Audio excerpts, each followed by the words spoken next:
نحمده ونصلي على رسوله الكريم اما بعد فاعوذ بالله من الشیطان الرجیم بسم اللہ الرحمن الرحیم لقد كان لكم في رسول اللہ اسوة حسنہ۔ عزیز طلباء، آج ہم فرسٹ ایئر کے اسلامیات کا جو دوسرا درس ہے وہ پڑھیں گے۔ یعنی اس سے پہلے درس نمبر 1 میں ہم نے ہمارے اسلامیات کے کورس کے جو 10 منتخب آیات ہیں اس میں سے پہلی آیت کا ترجمہ اور تشریح ہم کر چکے ہیں۔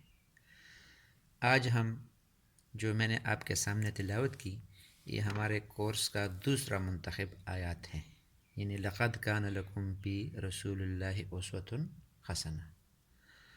اس کا بامحاورہ ترجمہ ہے کہ بے شک تم لوگوں کے لیے رسول اللہ صلی اللہ علیہ وسلم کی زندگی ہی بہترین نمونہ ہے۔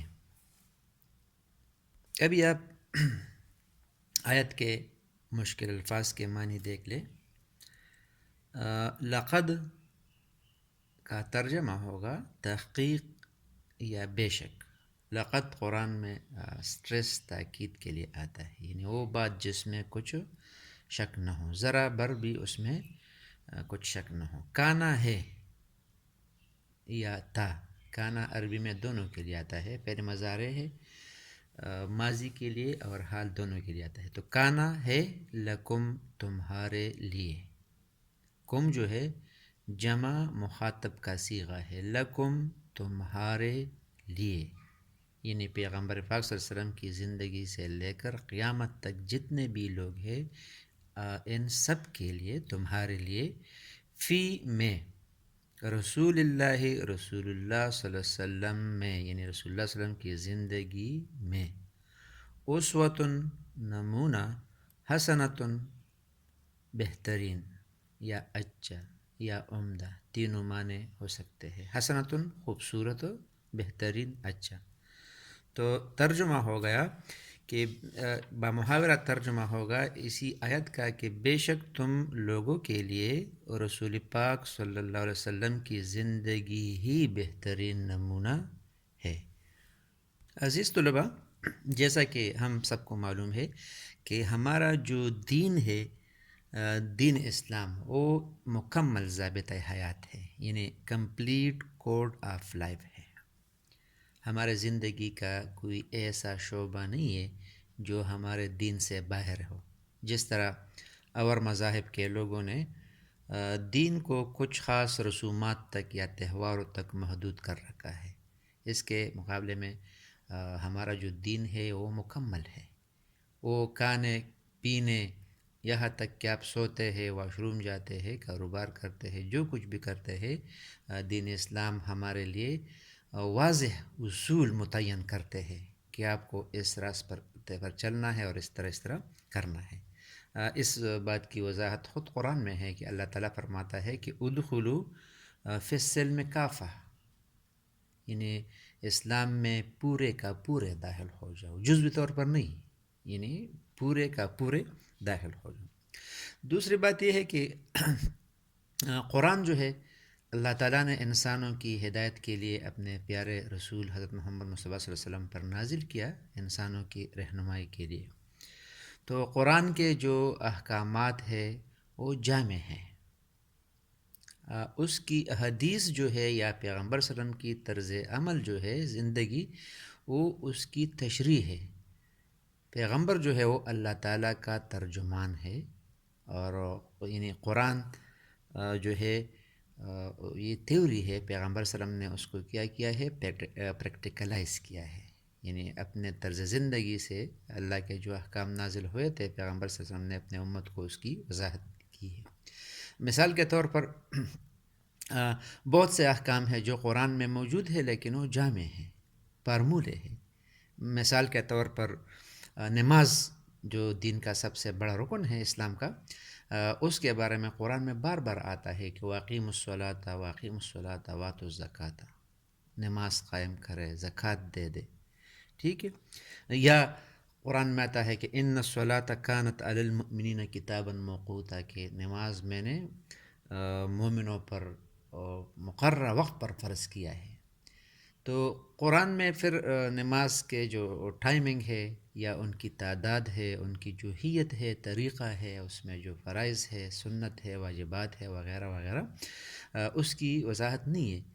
یہ وضاحت اپنے امت کو صحابہ کرام کو پیغمبر صلی اللہ علیہ وسلم نے اپنے عملی زندگی سے، یعنی پریکٹیکلی پیغمبر صلی اللہ علیہ وسلم نے ان کو ہمیں نماز کا طریقہ، زکوٰۃ کا طریقہ، یہ پیغمبر صلی اللہ علیہ وسلم نے خود بتایا ہے، یعنی ڈائریکٹ قرآن سے کوئی انسان اس طرح نہیں معلوم کر سکتا ہے۔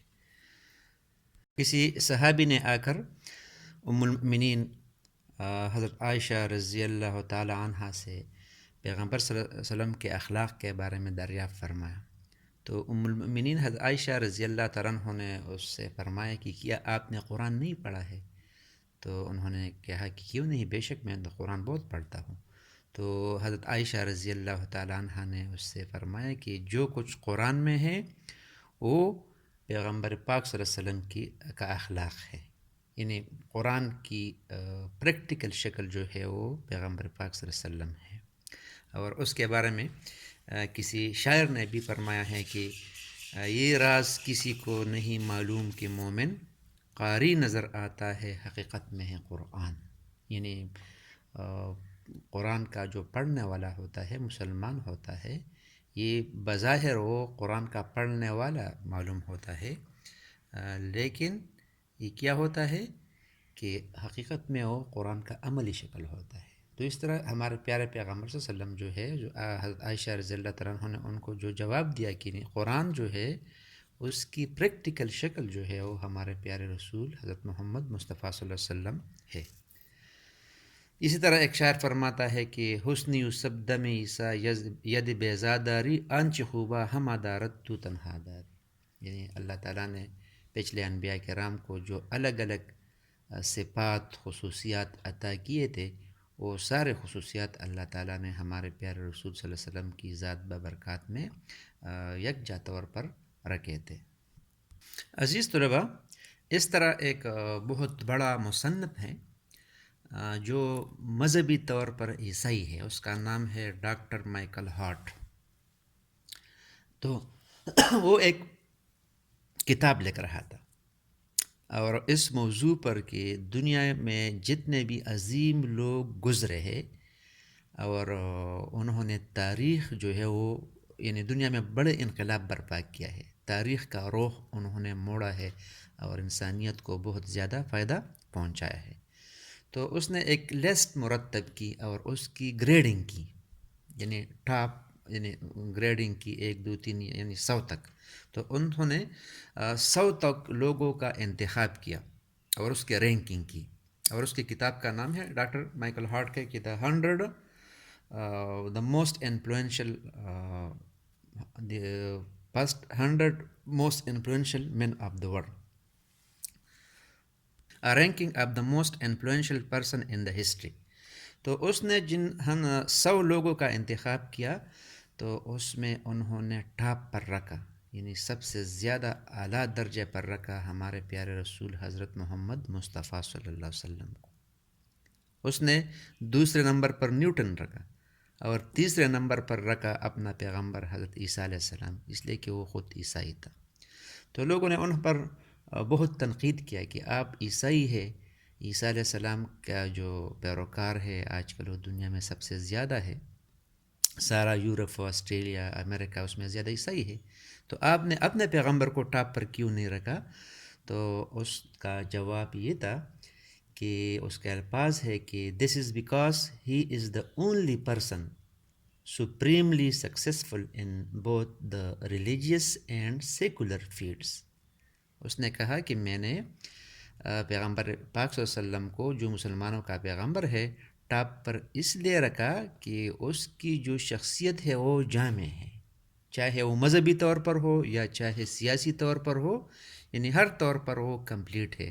اس کے مقابلے میں جو باقی لوگ ہیں، جس طرح گوتم بدھ لے لے، حضرت مسیح علیہ السلام لے لے، سکندر اعظم لے لے، تو اس کے زندگی کا ایک گوشہ نمایاں ہے، لیکن دوسرے فیلڈ میں ان کا کام نہیں ہے.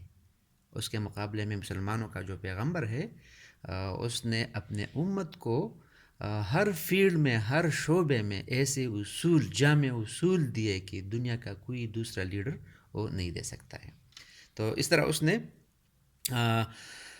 اس نے حضرت عمر فاروق رضی اللہ تعالیٰ عنہ کو اس کتاب میں اس نے 50ویں نمبر پر رکھا ہے. 100 لوگوں کا لسٹ اس نے مرتب کیا ہے، لیکن اس نے ہمارے پیغمبر صلی اللہ علیہ وسلم کو ٹاپ پر رکھا ہے. تو عزیز طلباء، آیت کا مطلب یہ ہوگا کہ ایک مسلمان زندگی کے ہر پہلو میں اپنے پیارے رسول حضرت محمد مصطفیٰ صلی اللہ علیہ وسلم کو فالو کرے گا، اس کے احکامات مانے گا، اس کے پیروی کرے گا، چاہے اس کے زندگی کا کوئی پہلو بھی ہو. ہمارے رسول صلی اللہ علیہ وسلم جو ہے وہ بحیثیت مبلغ بھی ہے، قرآن کی وضاحت بھی کرتا ہے، حکمران بھی ہے، سپہ سالار بھی ہے، جج بھی رہے، قانون دان بھی رہے، تاجر بھی رہے، دولت مند بھی رہے، غریب بھی رہے، باپ بھی رہے، خاون بھی رہے، پڑوسی. یعنی مطلب ہے کہ ہر فرد کے لیے وہ کامل نمونہ ہے. تمام کمالات آپ صلی اللہ علیہ وسلم کی ذات میں یکجا نظر آتے ہیں. مثلا ایک انسان تبلیغ کرتا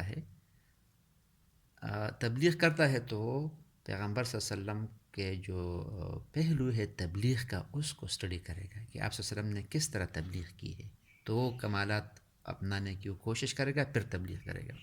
اسی طرح اگر کوئی حکمران ہے، بادشاہ ہے، تو پیغمبر صلی اللہ علیہ وسلم مسلمانوں کا حکمران بھی رہا ہے، تو وہ پیغمبر صلی اللہ علیہ وسلم کے اس پہلو کو اسٹڈی کرے گا، اس کے مطابق وہ حکمرانی کرے گا. اسی طرح اگر کوئی سپہ سالار بننا چاہتا ہے تو پیغمبر صلی اللہ علیہ وسلم چیف آرمی اسٹاف بھی رہے ہیں.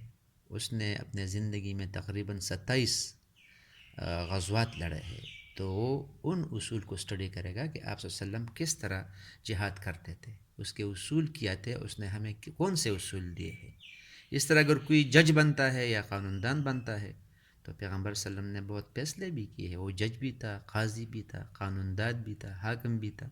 اس طرح اگر کوئی بزنس کرنا چاہتا ہے تو وہ بزنس کس طرح کرے گا، یعنی وہ بزنس اس اصول پر کرے گا جو اصول پیغمبر پاک صلی اللہ علیہ وسلم نے وضع کیا ہے. اس طرح دولت مند غریب، اگر کوئی دولت مند ہے تو پیغمبر صلی اللہ علیہ وسلم کے پاس بعض موقعوں پر بہت سا مال آیا تھا، مال غنیمت اس نے تقسیم کیا ہے.